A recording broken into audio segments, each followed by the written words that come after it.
You're listening to the Journey to Launch podcast, leveling up your money and investing with Erin Lowry. T-minus 10 seconds. Welcome to the Journey to Launch podcast with your host, Jamila Souffrant. As a money expert who walks her talk, she helps brave journeyers like you get out of debt, save, invest, and build real wealth.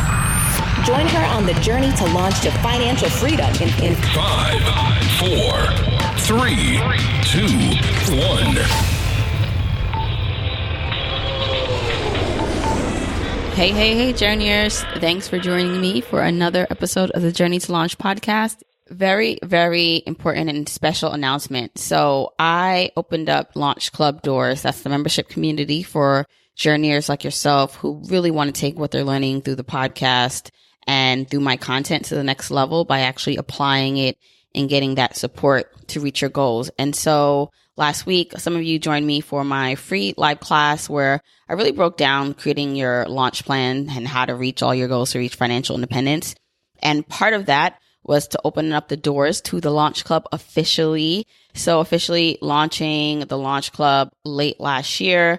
You know, I had a real great round of members come through. I call them my OG/beta members, and now wanted to open it up to everyone. So the general public, the general journeyers who wanted to really level up and take their money to the next level. And I'm allowing you that opportunity because the doors are open, but they're not open for long. So if you're listening to this in real time, that means this comes out April 3rd. Well, the doors to the Launch Club are closing at the end of day, April 4th. Because I'm working on such amazing content that I want to be able to focus on delivering that content and all the members in the Launch Club. And so I'm closing down access for a while. I'm not sure how long. I'm not sure if it's going to be a few weeks, a few months. But what I do know is that I'm going to be teaching some awesome content. One of them is going to be this awesome course I'm coming out with called the FI course, where I'm going to break down exactly what it is you need to figure out, what you need to do to move through the levels and stages of freedom. So debt freedom to being secure, to being work flexible, to ultimately being financially independent. So what are the numbers behind that? That's just one of the benefits of joining the Launch Club is this live course that I'm teaching inside. And then on top of it, all the monthly new content such as live classes and Q&As and podcast live after show chats. And for me, the most beneficial thing about this entire Launch Club, other than all the great content, is the community feature. And so this is your chance to join. If you were on the fence, you didn't know, now's your chance to get in. You can go to journeytolaunch.com/launch club. There you'll see just a recap of all the amazing things you get by joining. And I really hope to see a lot of you guys on the inside. Again, doors are closing at the end of day, April 4th, 2019. So I hope to see you there. And then we're going to work on all this amazing content, focus on the community, focus on the members, and then we'll open up again. But I hope to see you there again at journeytolaunch.com/launch club. If you are a returning journeyer, if you're new to the episode, to the podcast, welcome. Thank you for listening, tuning in. I think you're going to like it. I particularly am excited to talk to today's guest, Erin Lowry of Broke Millennial. She is awesome. She is just doing what I like seeing done in the personal finance space, which is making finance, personal finance, investing particularly relatable, making it something we all can understand. And she's doing that through her brand, Broke Millennial. And she has her second book coming out, which is all about investing. And so I'm super excited to talk to Erin all about that. Now, I do have a special treat for you guys. So Erin's book, Broke Millennial Takes On Investing, it comes out officially on April 9th. So this, if you're listening to this in real time, it's about a week before the book comes out. But I have a special treat for you. You can get the opportunity to win a book. And also, if you are local, if you're in New York City, that's where I am, Erin is having a kickoff event for her book, and I have a couple tickets, and I'm giving 2 tickets away. So you can hear how to win the book and the tickets towards the end of the episode, so stick around. If you want the episode show notes for this episode, you can go to journeytolaunch.com/episode 91. This is episode 91. I'm also going to be reading a Apple Podcast review of the week. That's going to also be towards the end. And as always, please continue to share this episode, this podcast with your family and friends. I really enjoy when you guys are sharing what you learned from the episode. So make sure you're following me at Journey to Launch on Instagram, Twitter, and Facebook so I can see what you're enjoying about the episode, your major takeaways. Now, let's hop into this conversation with Erin. Hey, Journeyers. Super excited to bring you this conversation with someone I've been wanting to get on the podcast for a while now. And it just so happens that the stars have aligned because she has a new book coming out and it's the perfect opportunity to talk about her, introduce her to my audience. And her is none other than Erin Lowry of Broke Millennial. She has a blog. She has books now with a S because she's coming out with her second book. And I wanted Erin on the show to talk more about just the work she's doing in the personal finance space and how she's making all of us millennials, even though I'm an older millennial, smarter with our money. So welcome to the podcast, Erin. Thanks for having me. I've been wanting to come on for a while, so it's great to be here. Yeah. And I mean, I've learned so much in business from watching you, and I love what you've done with your brand and the book, your books. So I wanted you to come on and talk more about that. So can we just go a little bit back to your origin story about how you first got into caring about money to the point where you're writing about it? Yes. And that takes us all the way back to 2013, which in real life years, it's not that long ago, but I feel like in blogging years basically makes me ancient because that is how it all started. It all started at brokemillennial.com, which was a blog in its very infancy. And the reason I started writing about personal finance, it honestly makes me sound incredibly naive because what you grew up around is normal. And I grew up in a family where we were incredibly comfortable talking about money. My parents didn't argue about money. They talked about it openly. They taught us about money. When I say us, I'm referring to myself and my little sister. And it was just a normal piece of conversation in the house. Now, it wasn't always happy in the sense of, for instance, my parents were very strict on if we wanted anything, we either had to buy it outright or we had to pay for 50%. And that even went all the way to college. So in my family, I knew going into my college decision that I was going to have to be responsible for 50% of my college education. Now, first of all, I'm very fortunate that my parents could even cover the other 50%. But as a bratty 18-year-old, there was a lot of door slamming, a lot of really crankiness that was going on about the fact that I was going to have to pay for 50%. When I was making my college decision process, a big part of that was colored by the fact that I knew I wanted to move to New York City after I graduated. And I also knew that I was saddled with $50,000, $60,000, $80,000 of student loans. That was going to be very difficult. And the reason I made the college decision that I did was because I got scholarship money. So I knew that I could come out debt-free, which was going to be huge. Now, fast forward to I'm now living in New York City. I did manage to come out debt-free, which enabled me to take a job where in the first year, I actually had to work 3 different jobs to make a whopping $23,000. But I was, living my dream in New York, originally working in entertainment. And then I pivoted because I needed the almighty health insurance. And I was talking to a friend of mine, and she at the time was working as an executive assistant at Viacom, which is the parent company for VH1, MTV, Nickelodeon, all those companies. And she was just saying how much she hated her job because she, like many people, had moved to New York to be an actress. And I looked at her and I said, I don't get it. At the time we were 23, I was like, you're 23, you don't have student loans, you don't have kids, you're not married, you don't have debt. And honestly, worst case scenario, your parents can and would help you. So why don't you just get some sort of a job that gives you the flexibility to be going out and auditioning and pursuing your dream? And she looked at me and she said, I don't like to think about money. All I do is hope I have enough at the end of the month. And that was my light bulb moment. And I totally recognize how naive that sounds. But here was somebody who came from quite a bit of privilege. And even she was so overwhelmed and stressed out about money. And I thought, I think I can help solve this problem. I always loved writing. And so that's part of the reason I turned to a blog. Also because podcasting and YouTubing were still in their very, very early days. And I'm not a super technically savvy person. So I didn't really want to get started down that path. But brokemillennial.com started with me just sharing stories.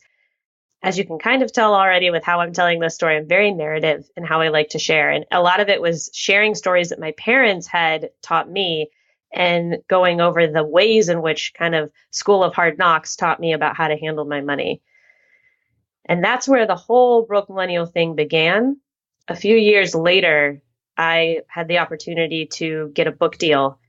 And it's a bit of a long story, but I ended up with a publisher. My publisher is Penguin Random House. I'm with an imprint there. And my first book is all original material. It's not just a reprint of the blog. And it talks about how to get your financial life together. So it's Broke Millennial, Stop Scraping By, Get Your Financial Life Together. And it takes you through all of those beginning steps, because for a lot of us, we were never taught this. So there needed to be some sort of space that you could come and read about it that didn't feel condescending or preachy or militant. And I do like to recognize the shades of gray in a lot of things when it comes to personal finance, because it is a personal journey. Mm-hmm. And your first book did really well. And I think what a lot of people just appreciated about it was the fact that it was so down to earth, and it started with like baby steps. Because I feel like a lot of stuff kind of overpasses what we think, us, the people in this space, as the personal finance educators, that we think are simple. But for a lot of people, there aren't. Like, people have different starting points. And so you have to meet people where they are. That's one of the reasons why, your stuff resonates so much with people. And now you have a book. Well, the second kind of the next level is about investing, which I get asked about all the time. So I'm excited that now there's a resource where it's strictly talking about investing. And so it's called Broke Millennial Takes on Investing, a beginner's guide to leveling up your money. So I want to get into some of the concepts, because while I wanted you to share your background story, I wanted people also to get some like good tidbits on, all right, I feel more comfortable after listening to this episode about investing, and I'm like ready to buy the book. I'm ready to actually like take the next steps. So for most people, from your research and doing the book and writing and what you've seen so far, why are most people so afraid of investing? What have been like the most barriers you've seen for people to get started? It just sounds complicated. And that's honestly why I wrote the book. And that is the huge barrier. The language that gets used, the way it gets presented to us, it makes it seem like we are not smart enough to do it ourselves, or that you have to pay a lot of money, or even worse, that you have to have a lot of money in the first place just to get started. And those are all myths that I try to bust in this book. And the reason that investing was the next step in the Broke Millennial series was because after I wrote the first one, there's a very small chapter in book number 1 about investing. And at the end of it, I recommended a couple of different resources. And mostly that was just pointing to other what are considered beginning level investing in books. And I had people reach out to me and say, hey, checked out some of the books that you recommended. And to be honest, they're also a little bit too complicated. Do you have anything else? And I thought, no, I'm going to write it, because they're right. Most of these books are written in language that kind of assumes you have a base level understanding about investing. And we don't. We're not born with that kind of a knowledge. A lot of us are not raised in a house where that is a common conversation. I know when I first tried to open up a 401k, I immediately clicked out when it was asked for me to pick my investments, because I had no idea what to do.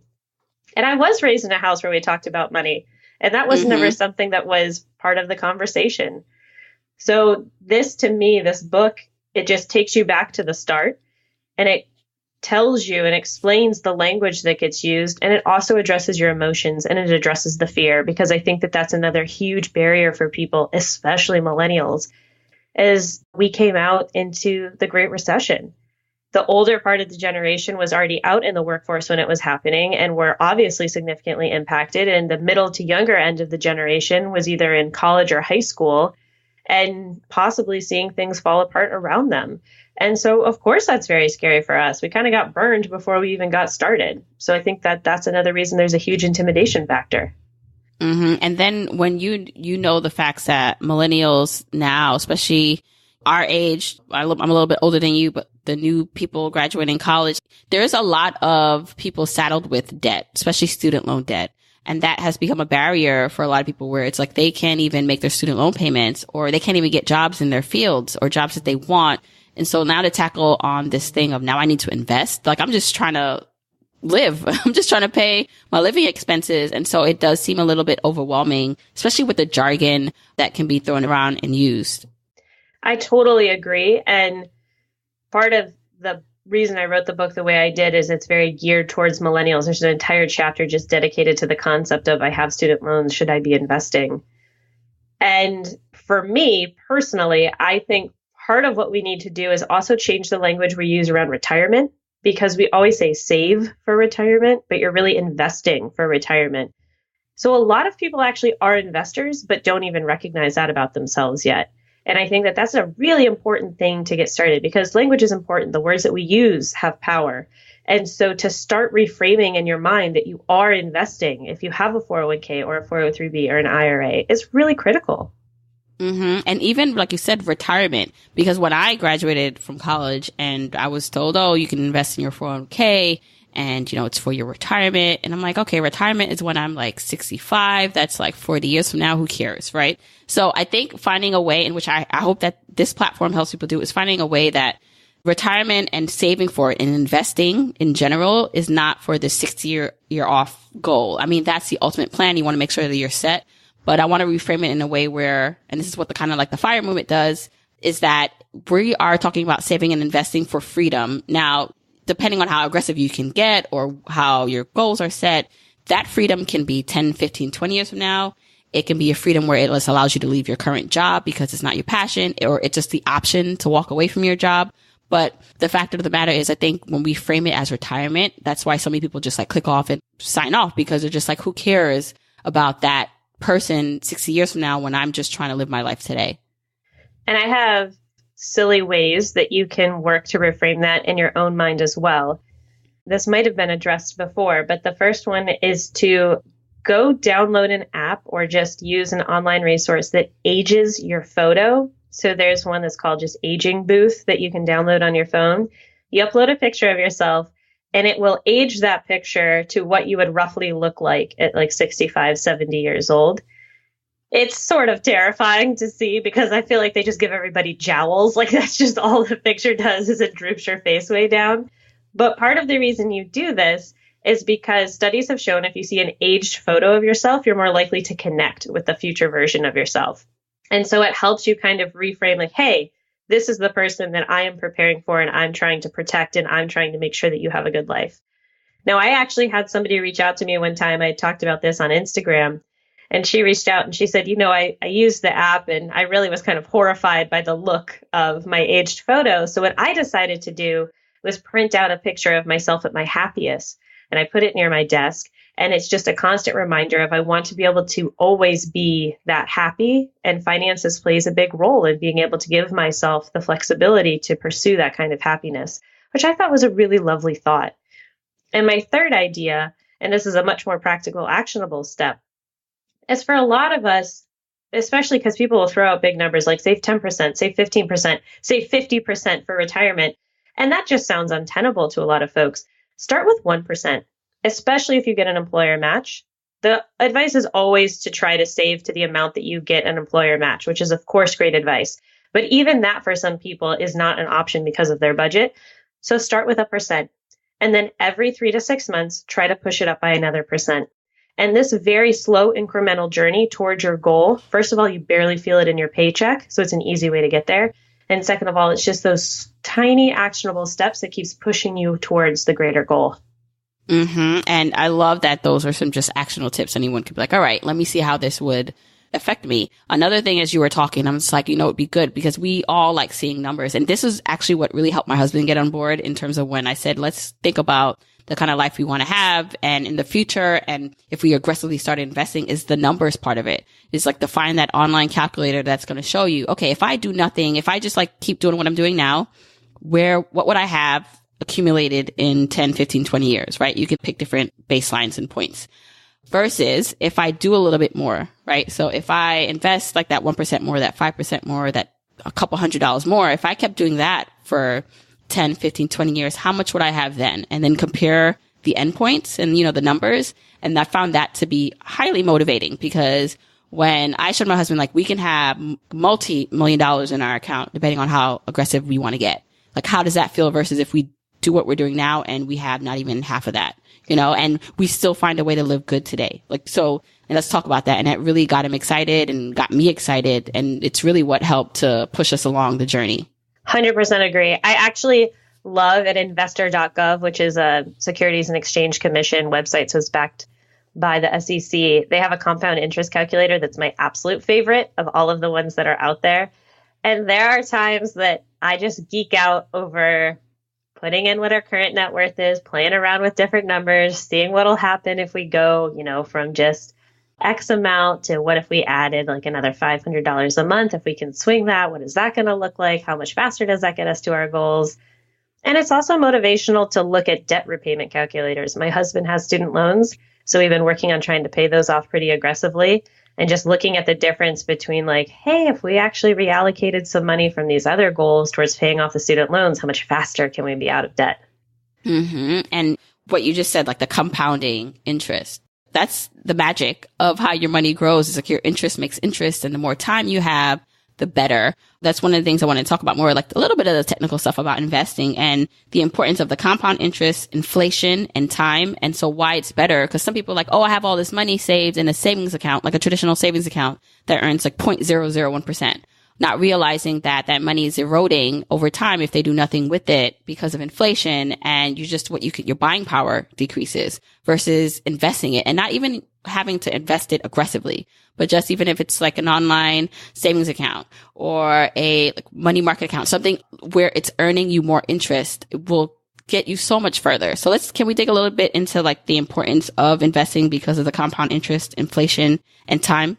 Yes. And I will start with a quote that I was given when I was interviewing for the book. And this is something I think is important. I didn't mention it earlier. I am not an investing expert. I don't pretend to be one. I don't play one on TV. This book is written because I like to position myself as a translator of investing. And I went out and interviewed a lot of people who are much smarter, much more experienced than myself. But I figured out how to put all this information into a digestible package. And one of the women that I interviewed, Jill Schlesinger, who's CBS business analyst, CFP, and wrote the book, Dumb Things Smart People Do with Their Money. She gave me this great quote that I absolutely loved. And it was, I'm slightly paraphrasing, but along the lines of, if investing just makes you nauseous, keeps you up at night, you just cannot stomach it, that's okay. But what you need to realize is that when you do invest, your money does some of the heavy lifting for you. When you don't, you're going to have to save a whole heck of a lot more money in order to reach your goals.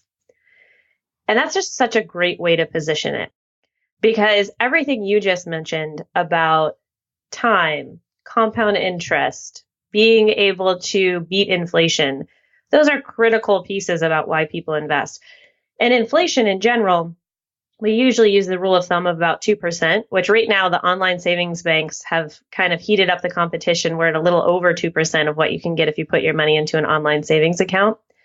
But you don't want your money growing at inflation. You want to be beating inflation. And generally, and inflation also, just for context, I don't feel like we've gotten into it yet, essentially is saying this is your purchasing power of your dollar changes over time. So that's why grandparents back in the 1950s could take out a family of 4 for a nice meal for $5. You can barely get like a whole meal at McDonald's these days for $5. That's largely due to inflation. The purchasing power of a dollar changes over time. So your $1 million today is not going to get you the same amount of consumer goods as it will when you retire in 20, 30, 40 years. So it's important that you're growing your money in order to not only keep up with inflation, but to beat it. Now, time, as you also mentioned, is one of your biggest factors. And time again in the book, when I ask people what are biggest mistakes investors make, the number one response is they don't start early enough. And the reason it's important to start early, even if it feels like an almost inconsequential amount that you're putting into a retirement account, the reason you want to be starting early is because you have the advantage of time and your money is then compounding and working harder and faster for you. And I think a great way to look at this, and there are a variety of examples online that you can look up and calculators that you can use. But typically, if you started putting money away at 25, then let's just say that you started putting about $300 away at 25 every month. If somebody waited until 35 and decides to double down and put $600 away, they still might not catch up to the 25-year-old who through the entire course of their investing career just puts $300 aside every month. Now, I'm not saying to never increase how much you're investing. You definitely should as you're able to. But it's hard to play catch up, even if you double down how much money you're putting in every single month. And finally, on this point, I think a very common misconception is that in the future, you're going to be able to put more money into the market. And I think that the reason we need to bust up that myth is because life tends to just get more complicated. And I don't mean that as a negative, but I do say, look at yourself at 21 or 22 and think about yourself at 32 for those of you who've already gotten there. Maybe you got married, maybe you bought a house, maybe you had a kid or more. Those are expensive things. And so while you might make more money and maybe even make substantially more money, it doesn't necessarily mean you have a significantly higher amount of discretionary income or money that you can put into investments. So that's why it's important to start building the habit early and also to be starting early to take advantage of that time and take advantage of that compound interest. Right. I'm so glad you brought up that point of the 25-year-old investing versus the 35-year-old and how different the outcome can be just depending on the start time. But I also want to make sure, because I do have some older listeners or people my age, like I'm 36, right? So like I'm an older millennial, but there are some people who are just getting on like the train. But so when we talk about investing early, it doesn't mean that if you're in your 30s or even 40s or even 50s, I have some older listeners. That doesn't mean I should do nothing, right? Like doesn't mean bury your head in the sand because it's too late. You might have had a late start, but starting is better than not starting at all. Even if it's a couple $100s, even if it's, getting smart about paying off that debt as fast as you can, because either way, the time it's going to happen. Just because you don't do anything doesn't mean like in 10 years from now, like things are just going to magically get better. So it's better to start no matter what age you are than not. It is so true. And I didn't give the 25-35 example to be demoralizing to anyone, but to simply point out that time is your biggest asset. And again, it doesn't matter where you are today. Starting today is better than starting next week. So I think that that's a hugely important thing to be considering is that, yeah, if you haven't started or maybe you feel like you're getting a late start, sometimes you can just kind of want to throw your hands in the air and say like, oh, well, what does it matter? I didn't start early enough. And no, you are absolutely right. If you just start today, trust me, future you will be so much happier about it. Right. And even comparing, like there's someone, even no matter how old you are, there's someone who's older than you that hasn't started. And it's the same kind of effect where they wish they were at least your age and starting, like it's always like in perspective, like you're always in a position to be grateful for because one, you now have the awareness of it. And once you have that awareness, now you hopefully by listening to this podcast and reading Erin's book and getting into more resources, you take action. All right. One of the things you brought up, which I think is super important because I get this question a lot, is that people say they want to invest and then they don't even realize that they're already investing if they have a 401k or that they can open up a Roth and actually have more flexibility in investing. Because I think it's more like, oh, I want to like open up a brokerage account, which is cool. And we could talk about the taxable investing side of things also. But I want people to understand the advantage of investing in their tax advantage retirement accounts. So that's that 401k, the 403b, the Roth IRA. Let's talk a little bit why that is definitely investing and you should like take those routes first for the tax advantage loopholes that you get. So you just nailed it. The tax advantage loopholes are a big reason to start. And the other reason is if you have an employer match. So if your company is putting in a certain amount of money because you do too, that's free money on the table. So don't walk away from that. Make sure that you're at least getting that amount. The only thing that's a little bit tricky in this conversation is that there are kind of two schools of thought. And it's, should you just only focus on your tax advantaged accounts? When I say that, I mean retirement, 401k, 403b, IRA. Or do you split and do some that are retirement, some that are taxable accounts? Because I've got to tell you, it's in 2019, maxing out a 401k is $19,000. That's a lot of money to be putting away. And so most people are not maxing it out, maxing out being the term for when you put all $19,000 in there in a year. So yeah, honestly, taxable accounts are a little bit sexier. They're a little bit more fun. I think people like to think about those over thinking about retirement accounts. What you need to be focusing on when you're building your investment plan and your portfolio is what are your goals? That's the first step in this entire conversation is writing down and having really prescriptive goals for yourself. And with those goals, you then figure out your time horizon, which is just a fancy way of saying when you want to have access to your money. So when are you going to be needing to use the money that you're about to invest? Because that dictates everything. That dictates how much risk you put on your money, the kind of investments that you're going to pick. So for somebody who is, let's say, in their 30s now and wants to retire at 65, well, you can put a little bit more risk on your money than you could if you were 45 or 55 and getting a bit closer to retirement. So it does change the game a little bit. Now, I don't think that there's a definitive right and wrong answer. Some experts will say completely focus on your tax advantaged accounts, put money in there. My kind of rebuttal to that would be also think about when you need access to this money. If it's money that you're going to be using in 15 years as opposed to 35 or 40 years, well, maybe you still want to be investing that money in order to make it grow and compound to your advantage for at least the first 5 to 7 years before you need access to it. So it is okay to be investing in taxable accounts for those medium to long-term, but not retirement level long-term financial goals. That's just my 2 cents. Everybody's a little bit different. Yeah, no, I like that. And it's important to note too, because I have a lot of listeners who, whether they want to quote unquote retire from their corporate job, pursue a passion, just do something different. This concept of investing and, accumulating $1 million or whatever it is that they need is very ideal, right?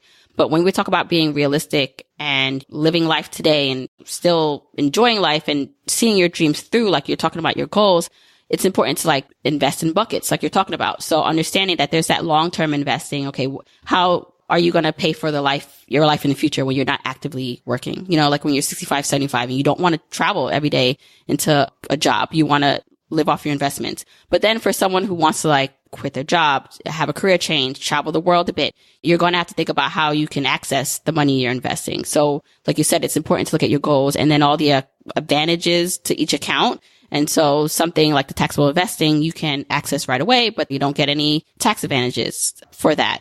Versus if maybe a business. So sometimes I think people talk about entrepreneurship or side hustles or whatever you want to call it. That is a form of investing. I mean, it's more active. It's not as passive as investing in the markets. But that's one of the ways in which I find people who are investing for early retirement or this financial independence goal. A lot of them are investing in a business. So where that if they are making that transition, they're looking to get quote unquote, I hate saying the word passive when it comes to a business because it's not that passive, but they're finding ways in which to supplement their investment income through other streams of work. So whether that is their entrepreneurship goals, it can be real estate investing even. I think it's just important to know that there are a lot of ways to invest. I mean, for your book, I know we're talking strictly about investing in the market, but it's one of many ways to build your portfolio. And I also, to that point, think that it's important no matter what your job is, to figure out how you can have more than one stream of income. Because to me, that's one of the most vulnerable positions to be in, is if all your money is just tied up in one thing. Because if you lose that thing, so if you lose your job and there's no other way to easily start pivoting to making more money, that's an incredibly vulnerable position to be putting yourself and your financial life in. So that's one thing that I love about the side hustle, entrepreneurship, whatever route. It doesn't mean that you aren't working a regular job, but if you can also have another way to be supplementing your income, and that could be investing on the side. It could be that you're investing. I'm not talking individual stock picking, but that could just be another way to consider hey, I'm diversifying my streams of income. It's not just my company that's paying me a paycheck. I'm also investing and that's earning me money. Mm-hmm, mm-hmm. We're going to now talk about something that a lot of people have questions about, and that's investing with student loan debt. Since so many people have it still, I'm lucky enough to had paid off my student loan debt. My husband has paid his off, but not too many people have that situation, and they're still working on that. And it's always that struggle of, so I have this extra $200 a month, let's just say, right? After they do their little budget or their financial plan, what do I do? Do I invest or do I pay off my student loan debt or credit card debt? So what do you say? I say this is a very nuanced question, so buckle up, because there isn't really a cut and dry answer. And you just mentioned that you paid off your debt, your husband paid off his debt. And I said at the very beginning of this that I didn't have student loan debt, but joke's on me because I married into it. So I am still now having to make that decision. And to kind of bring a personal perspective to this, when my husband and I were just in kind of our, how are we going to really merge our financial lives post-marriage conversation, it was interesting because I realized, should I continue to be investing outside of retirement, or should every extra dollar just go towards getting rid of his student loans? And you have to do the math. That's really the basic end all be all of this conversation is you have to actually run the numbers. Now, I'm going to give you some guidelines on that, though. First of all, you also mentioned credit card debt. Let me just say right now, if you have credit card debt, get it out of here. You want to be aggressively paying that down. And the reason I say that is because I am betting that your credit card debt is carrying between a 15 to 30% interest rate. You are probably not going to average that out in the market. Rule of thumb, we often use 7% as an average annual return of the stock market. So if you're paying 15% on your credit cards, then you're losing money. So it certainly makes more sense to aggressively pay off high interest rate debt like consumer debt. There is some nuance of that, and this is one caveat through this entire conversation. Still take advantage of any employer-matched 401k. Unless it means that you don't have enough money to be paying all of your bills or putting money towards your debt. If you have access to an employer match on a 401k or 403b, please take advantage, at least up to that match. So let's say your employer says, we will give you 4%. If you put 4% into your 401k, then do it. That's the through line of everything I'm about to say. Retirement is kind of a separate bucket in this conversation. We're thinking more about, should you be investing in taxable accounts while you're paying off your debt? So credit cards, we want to get rid of those. We want to get rid of that debt. Now, when it comes to student loans, especially because a lot of us are paying on these student loans for 10, 20, 25 years. And as we've already assessed, if you wait that long, you're kind of putting yourself behind the eight ball a little bit. So instead, again, be putting your money into retirement, and then you have to do the math. I asked every investing expert I interviewed for the book, what was the magic number for student loans? When should you be investing? When should you not? And almost every single person gave the same answer of 5%. That meaning that if your interest rate is above 5%, it makes more sense for you to be putting extra money towards paying down your student loans. If your interest rate is below 5%, well, okay, you could kind of dabble in investing in addition to paying off your student loans, and mathematically, it will probably work out in your favor. But here's the big catch. What is your risk tolerance and what is your debt tolerance? Because going back to that quote that I said in the beginning, yes, investing does some of the heavy lifting for you, but is it keeping you up at night that you have debt? Is it keeping you up at night that you're putting some risk on your money and investing when you're paying off these student loans? And if the answer is yes, there's nothing wrong with aggressively paying down those student loans and trying to get debt-free ASAP, because no one ever regretted paying off their debt and getting out of their student loans. I'm going to just say it one more time, though, the exception being still be putting money into your retirement accounts. That was a lot of great points. Like you said, it's very nuanced. You know, everyone's situation is different because everyone has a different feeling about their debt. I was on Twitter and I saw someone say that they had enough money in their savings account to pay off their student loan debt, but they just are refusing to do it. It's almost like they felt like paying off the student loan debt in full. I don't know if they thought it was a college or like the creditors, like it would like have them win and like they're going to get this money over time, because I like the feeling that I see when I open up my account and see this lump sum versus just putting it all towards debt. And so obviously this person, like they've made this conscious decision. I don't know if it's going to change over time, that they rather have that money in savings. And I'm hoping that it at least is an online savings account, or that they plan to invest it. But for them, they're just like, you know what? I have the money, but I don't mind having this debt because I'd rather have this lump sum do something different, or it provides me a better feeling than paying off the debt. And I think that's kind of a bit of a similar situation to people who, if they have access to a 0% auto loan, even if they have the money in the bank to pay for the car outright, a lot of people who are super geek out over numbers and investing will still take that 0% loan, because that means the money can be working for them and building and investing in the market. And they just make their monthly payment until the interest rate on the loan goes up, and then they just pay it off in full rate then and there. There are a lot of people who play that kind of a game. Game's kind of a bad word to use, honestly, but there are a lot of people who do that, who are very fixated on the math and the numbers of it all. But there are also a lot of people who, we are emotional creatures. Mm-hmm. And you really do need to take your own personal ability to relate to risk and debt into account when you're building out your portfolio, because you don't want it to be putting your mental health through a beating just because you think, oh, well, if mathematically it makes more sense to do this, even if it's not, if it's taking a toll on your emotional and mental health, you got to figure out how to find some more balance in there. Right, right. All right. So let's just say someone is managing their debt, right? They're on the path of aggressively paying off their credit cards or their other consumer debt. And they still have some student loan debt, but they're investing.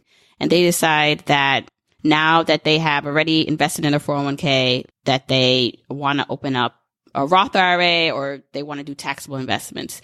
What are the steps that someone now can get started on the next level? So I guess I should clarify. So if someone's already investing in their 401k, they don't have any consumer debt, they still have some student loan debt, but now they want to take it to the next level and do taxable investing. What are some options for them? You have a bunch, and there's everything from do-it-yourself investing. You just go to a brokerage, open the account, put your money in the investments that you want. You could do a robo-advisor, or you could look at micro-investing, which are the apps. So you could hire a professional too. So really 4 different options that you have at your disposal for how you can continue to level up your game. I would say a lot of people, especially people who are putting in bigger chunks of money and are taking it a really more hands-on approach, either go the do-it-yourself or the robo-advisor. And I want to talk a little bit about both of those things briefly, and I'm happy to touch on the apps as well if you'd like. But it's called a discount brokerage, which is a very unfortunate sounding term. It is not shady. It just sounds really shady when you talk about do-it-yourself investing. And a discount brokerage essentially just means you don't have the quote unquote full service of a financial advisor who is helping build your portfolio, picking everything for you, but also taking a fee to do that.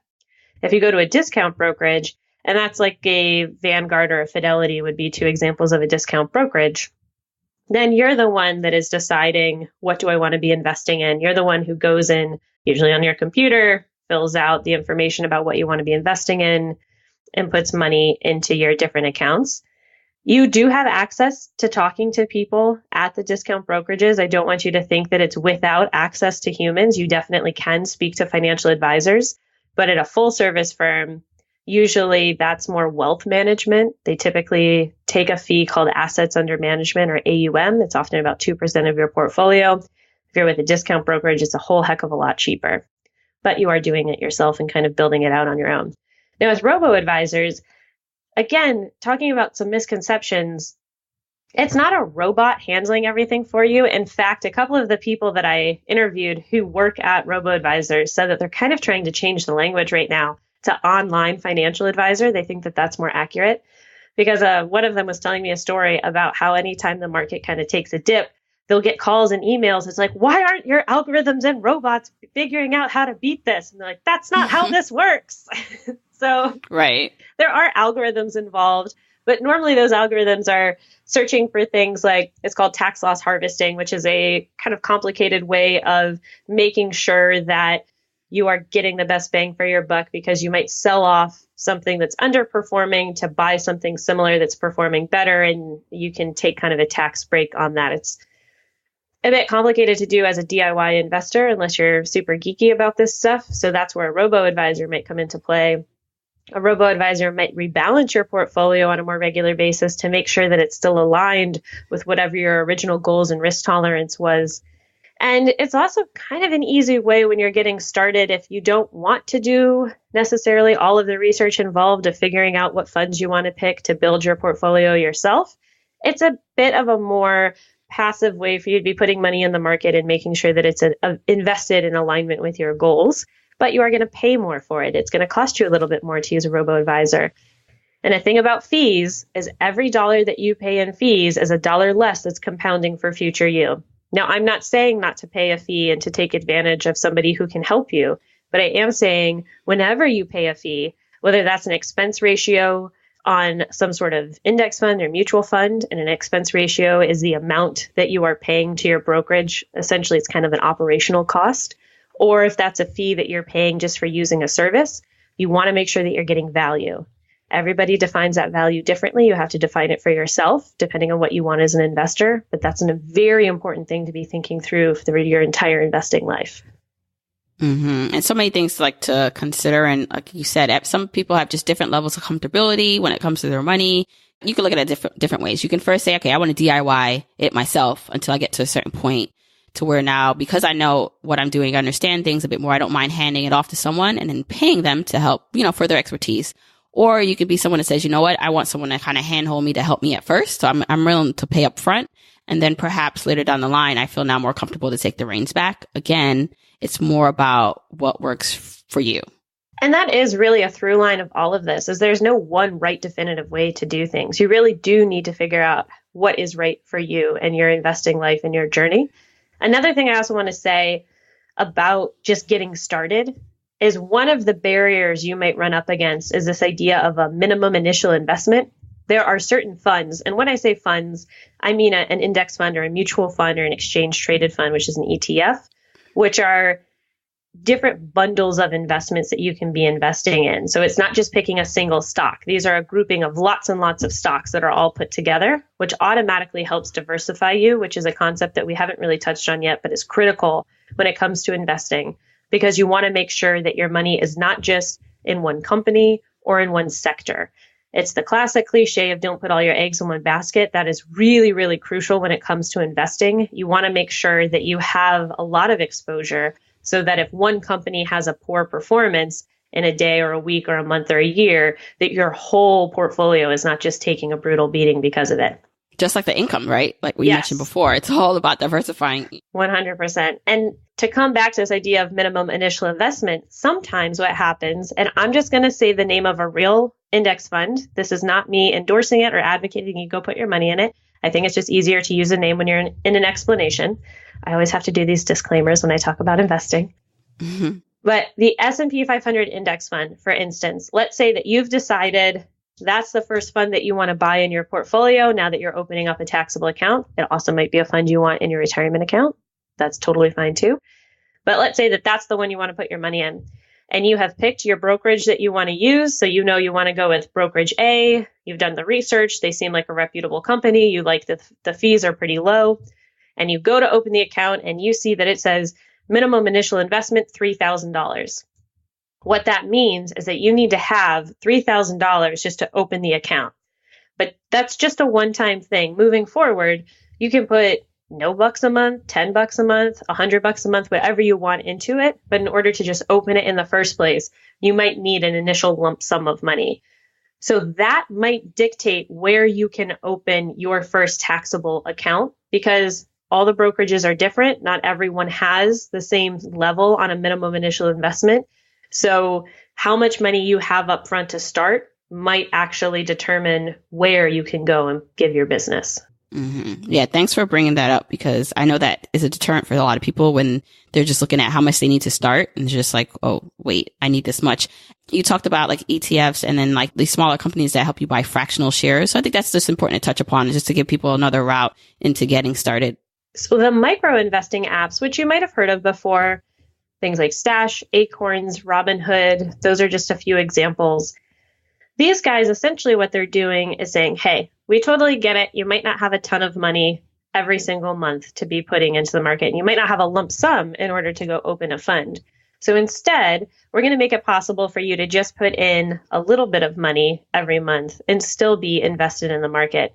As you mentioned, fractional shares is the word. So very roundabout way to explain it is, let's say that you decide to buy $25 of a share, but the share is actually worth, it sells at $100 a share. So you give $100 to, let's just call it App A. You give it to App A. App A actually goes out and buys the full share, the full $100, but you only own 25% of that share because you only put in $25. You as an investor yourself cannot just go right to the market and buy fractional shares. You have to buy a whole share. But these micro investing apps and other platforms, they're the ones that buy the whole thing and then they kind of distribute it out amongst different people who are trying to get fractional ownership of it. Might sound kind of complicated. I apologize. It's basically all you need to really know is that you don't have to put in a whole ton of money in order to get access to investing. But there's a huge caveat on these guys, and that is sometimes when people start with the micro investing, they take that micro part very literally and only put in a couple of dollars a month. You need to be putting in more than that. And the reason is because the apps charge you a fee.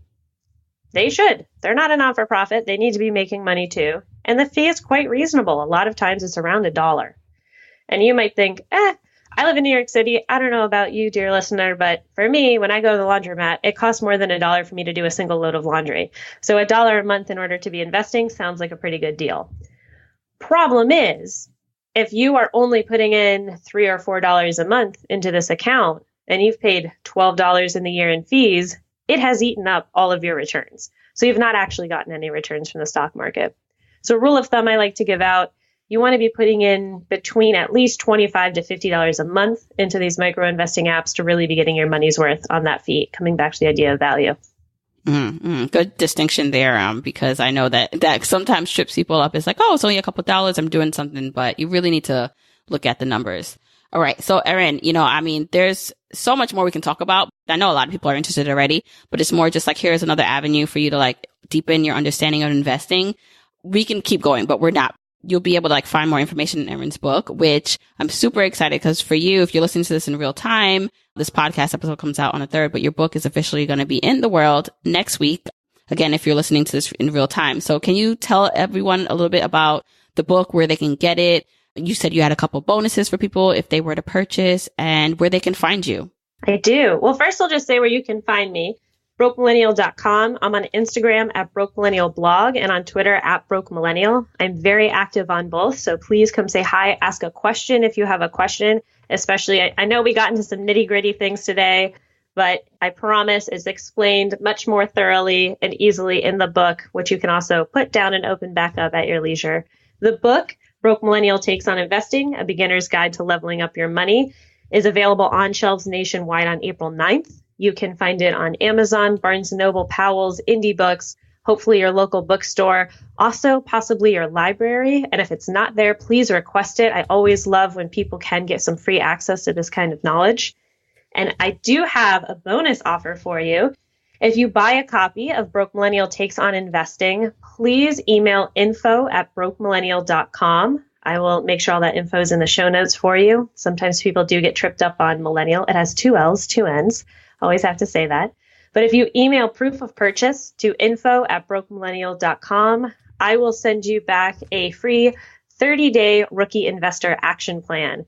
And what this is every single day I've come up with just a very small actionable step you can take to make yourself a more confident investor. So at the end of a month, you're just in an overall better place in order to start investing and taking that control. Like Erin said, we're going to make sure that this is an episode show notes for you guys to follow through. Erin, thanks so much for coming on the show. Finally, glad to have you here and teaching us more about investing. Well, thank you for having me. It's been wonderful, and your show's so great. It was an honor to be here today. I really hope you enjoyed that conversation with Erin. As you can see, Erin is on a mission to really make what once was just jargon, a lot of people just didn't understand, or maybe you still don't understand, something that we can relate to, something that we can comprehend, so we can act, so we can level up our money. So thanks, Erin, again for coming on the show. And as we mentioned, and as Erin mentioned, her new book is coming out next week if you're listening to this in real time. So it comes out on April 9th. And I do have special treats for journeyers. So I have 2 books to give away and 2 in-person tickets to her kickoff event in New York City. So Erin is having a kickoff event for her book on Wednesday, April 10th. And I have 2 tickets for you to come meet me, to meet Erin, and to get some goodies at the event. So you also get a book at the event and some conversation around investing. So this is an awesome, awesome giveaway, and I want you to be able to join. So if you want to be able to get a chance to win, go to journeytolaunch.com/win. There you will see how you can enter. You must be on my email list, but when you go to journeytolaunch.com/win, you'll see how to do that. And also follow me on social media, because I'll be sharing how you can win the in-person tickets and copies of the book. So for the in-person tickets, I'm going to select those winners by the end of the week so that you have enough time, if you win, to come join me next week. And for the book, I'm going to select winners by next week. So you have about a week from this podcast releasing. Again, this is all if you're listening to this in real time. Go to journeytolaunch.com/win to see how you can win. And also follow me on social media at Journey to Launch, particularly on Instagram. That's where I like to hang out the most. And I'll share how you can win the book and or tickets to the event. You can only win one or the other. And Launch Club members, so if you're a member of the Launch Club, you're going to have an opportunity to win also. So if you're in the Launch Club, just meet me over there. I'll tell you how. If you want any of the episode show notes for this episode, you can go to journeytolaunch.com/episode 91. Now, let me read a review of the week from a journeyer that left a review on Apple Podcast. So Medusa Me says, this really helps recent grads. I have been listening to this podcast on and off for the last 6 months, and it has been such an empowering space. I came feeling very anxious about my finances since graduating, and the podcast taught me to be more patient and gracious with myself. And for that, I am very thankful. I am so happy that, Medusa, this is allowing you to do that. And I hope that this podcast and this content allows you to also, if you're listening, feel like you're on track. Like, it's okay. You don't have to have everything figured out. We're figuring this out together, and this is a journey. So I'm so happy that you're enjoying the episodes and the content that I'm putting out. If you'd like to leave a review, just go to Apple Podcasts. And again, you don't have to listen to Apple Podcasts to show your love. Just share this with family and friends. As you know, I really, really appreciate when you do that.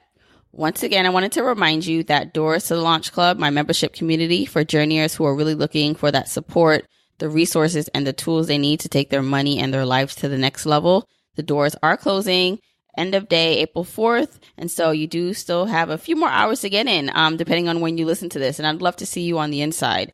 Check out journeytolaunch.com/launch club for more and to join us. All right, journeyers, until next week, keep on journeying.